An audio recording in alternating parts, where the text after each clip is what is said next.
The early 1970s were a time of flux in the automotive world. While muscle cars roared and luxury sedans glided, a quiet revolution was brewing in Sant'Agata Bolognese, Italy. Ferruccio Lamborghini, a man known for his tractors but now obsessed with building the ultimate sports car, saw a future that transcended the elegant curves of his current models. He envisioned a machine so daring, so unapologetically futuristic, it would redefine the very concept of a supercar. This was not just about speed, it was about an aesthetic statement, a challenge to every convention that preceded it. To bring this radical vision to life, Ferruccio turned to Marcello Gandini, the brilliant young designer at Bertone. Gandini was already responsible for the visually striking Miura, but Lamborghini urged him to push even further. "Forget everything you know," Ferruccio might have said, "I want something completely new." This was a designer's dream, a blank canvas, limited only by imagination and the laws of physics. Gandini embraced the challenge, sketching lines that were sharp, aggressive, and unlike anything seen before. He was not merely designing a car, he was sculpting an icon. The fruit of Gandini's bold vision premiered at the 1971 Geneva Motor Show. Shrouded under a tarp, the tension in the room was palpable. When the covers were pulled back, gasps echoed through the hall. What stood before them was the Lamborghini LP500 concept car, a vehicle so utterly revolutionary it seemed beamed from another galaxy. Its ultra-low, wide, and razor-sharp wedge profile instantly rendered every other car on display obsolete. The future had arrived, not in a gentle evolution, but in a violent, beautiful explosion of design. The LP500's design was a stark departure from the voluptuous curves that dominated supercar aesthetics. Gandini opted for an aggressive, almost brutalist, wedge-shaped body that prioritized aerodynamic efficiency. Its nose sliced through the air with minimal resistance, and the sleek, angular lines flowed seamlessly from front to rear. This wasn't just stylistic flair, it was a deliberate engineering choice to achieve higher speeds and greater stability. The Countach, as it would later be known, was a geometric masterpiece, a testament to form following function in the most dramatic way possible. The name itself is a story. During the LP500's development, when workers in the Piedmontese dialect saw the car, they would exclaim Countach. An expression of astonishment and admiration, roughly translating to wow, or holy cow. Ferruccio Lamborghini loved the raw, visceral reaction it evoked, a perfect fit for a car designed to drop jaws. It broke the tradition of naming Lamborghinis after fighting bulls, signaling that this car was truly different, a new breed entirely. The name became an integral part of its mystique, an exclamation mark on its radical presence. One of the most visually arresting and enduring innovations of the Countach was its revolutionary scissor doors. Unlike traditional hinged doors, these pivoted upwards and forwards, creating an unforgettable entrance. But this wasn't mere theatricality. Gandini faced a challenge. The car's incredibly wide chassis made conventional doors impractical in tight spaces. Furthermore, the high sills and low roofline meant conventional doors would be cumbersome. The scissor door design was an elegant solution, combining necessity with undeniable flair, ensuring that every arrival was an event. The engineering behind the scissor doors was remarkably clever. The forward-tilting motion not only saved space but also allowed for a smaller, lighter door that was easier to operate given the car's extreme dimensions. Drivers could more easily see over the wide sills when reversing or maneuvering in tight spots, a genuine safety and convenience benefit.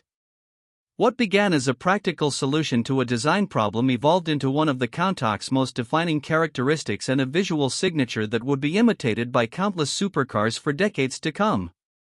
It was a perfect marriage of form and function. Turning the radical LP500 concept into a road-legal production car was an immense undertaking. The original LP500 was essentially a non-functional prototype. 3 years of intensive development followed, addressing everything from cooling issues with the mid-mounted V12 engine to structural rigidity. By 1974, the first production model, the LP400, was ready. While slightly modified from the original concept, notably with a smaller engine and practical considerations for road use, it retained Gandini's breathtaking wedge silhouette and the iconic scissor doors, proving that radical design could indeed be translated into reality. When the LP400 hit the streets, it was an immediate sensation. Car enthusiasts and the public alike were mesmerized. Its aggressive stance, incredibly low profile, and unmistakable scissor doors made it instantly recognizable. It wasn't merely a fast car, it was a statement, a rolling sculpture that commanded attention wherever it went. The LP400 cemented the Countach's place as a true design marvel, a car that broke all rules and set new benchmarks for what a supercar could be. Its impact was profound, signaling a shift in automotive aesthetics. Through the late 1970s, the Countach underwent subtle refinements. The LP400S introduced wider tires and flared wheel arches, hinting at the future direction of the car's increasing visual aggression. Yet, these early models are often celebrated for their purity of design, adhering closest to Gandini's original vision. The minimalist lines, the smooth surfaces, and the sheer audacity of its profile remained unadulterated. These versions were a testament to the fact that groundbreaking design needed little embellishment to captivate and dominate the automotive landscape. As the calendar turned to the 1980s, the world embraced a new aesthetic, bolder, flashier, and often over the top. The minimalist lines of the 70s gave way to an era of unashamed excess, and the Countach was perfectly poised to embody this shift. It was a time when bigger meant better, and subtlety was left behind in favor of overt statements of wealth and power. The Countach, already a radical design, would evolve dramatically, transforming from a sleek wedge into a flamboyant symbol of its new, brash decade. The Countach didn't just adapt to the 80s, it defined it. With the LP5000 QV Quattro-valve model, the car received massive wheel arch extensions, imposing spoilers, and air intakes that looked as though they could swallow small birds. These additions, while arguably sacrificing some of Gandini's original design purity, gave the Countach an even more aggressive, muscular presence. It was the ultimate poster car, a visual manifesto of opulence and high performance that perfectly captured the spirit of the decade, becoming instantly synonymous with supercar. The Countach's dramatic aesthetics and outlandish performance made it a natural fit for Hollywood. It graced the silver screen in iconic films like The Cannonball Run, becoming an immediate star alongside its human cast. It appeared in countless music videos, adorned bedroom walls as posters, and even featured in popular video games. This pervasive media presence amplified its legend, turning it into more than just a car. It became a character, a dream, an aspiration for an entire generation. Its image was inseparable from the aspirational culture of the 80s. Owning a Lamborghini Countach in the 1980s was the ultimate declaration of success.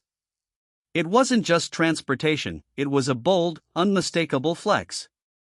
Its exorbitant price tag, combined with its limited availability and outrageous design, made it exclusive to the elite. For those who achieved the heights of corporate success or lived the lavish lifestyles depicted in movies, the Countach was the ultimate accessory, a gleaming, roaring testament to their achievements. It perfectly encapsulated the greed is good mentality, celebrating unbridled ambition.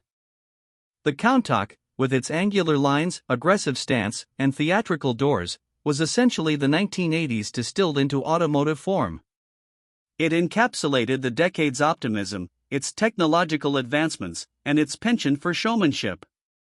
Its design, rooted in a revolutionary aesthetic, evolved to mirror the cultural shifts around it, reflecting the bolder fashion, the synth-pop music, and the burgeoning consumerism. No other car so perfectly embodied the spirit of its era, becoming an undisputed emblem of 80s excess and style. While the Countach eventually gave way to successor models, its influence on automotive design is indelible. Its wedge philosophy, initially radical, became a template for performance cars for decades. The scissor doors, once a Countach exclusive, evolved into a signature for Lamborghini itself and inspired countless imitations. It proved that daring, audacious design could resonate with the public and redefine an entire category. The Countach didn't just turn heads, it fundamentally altered how we perceive supercars. Even today, decades after its debut, the Lamborghini Countach retains an almost mythical status. It's more than just a collector's item, it's a time capsule, transporting us back to an era of bold ambition and unrestrained dreams. Its aggressive posture, the mechanical drama of its doors, and its sheer presence continue to captivate. It represents a moment when automotive design dared to break free from tradition, forging a path that prioritized visual spectacle as much as raw power.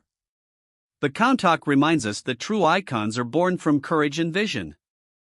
From its revolutionary aerodynamic wedge design to the theatrical innovation of its scissor doors, and its undeniable cultural impact that defined an entire decade, the Lamborghini Countach earned its place as the most iconic supercar of its generation. It wasn't just a car, it was a statement. It was a dream made real. It pushed boundaries, challenged perceptions, and left an indelible mark on automotive history.